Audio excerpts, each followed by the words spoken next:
Qui c'è l'Italia migliore, l'Italia che lavora, l'Italia che produce, che innova. È con un inno al vino all'operosità dell'Italia migliore che la Presidente del Senato Elisabetta Casellati ha aperto il Vinitaly e non poteva mancare un orgoglioso riferimento della senatrice padovana alla propria terra, il Veneto, con l'auspicio che presto salga il numero dei siti UNESCO legati alla viticoltura. La speranza unanimemente condivisa è che a breve possa essercene anche un quarto, visto che l'Italia ha ufficialmente presentato la candidatura per le colline di Conegliano Valdobbiadene. E proprio con un simbolico calice di Prosecco che brindo a questa edizione del Vinitaly e a tutti gli importanti traguardi futuri che sono certa non potranno che essere conseguiti grazie all'ingegno tipico degli italiani arricchito dalla perseveranza e operosità veneta. Ed è così che il Prosecco diventa protagonista con il presidente della regione Luca Zaia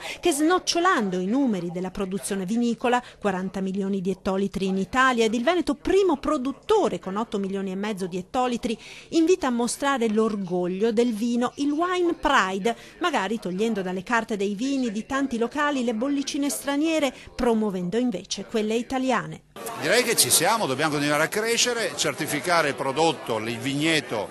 il processo da un punto di vista ambientale e affrontare sempre i nuovi mercati che ci dicono portate il vostro vino. Il Wine Pride quindi è l'occasione di dire che noi dobbiamo essere anche orgogliosi, non posso andare in Francia a vedere carte dei vini con solo vini francesi e girare per i ristoranti veneti italiani e vedere sfoggio di vini che non sono nostri. Bisogna essere assolutamente identitari e proporre il territorio.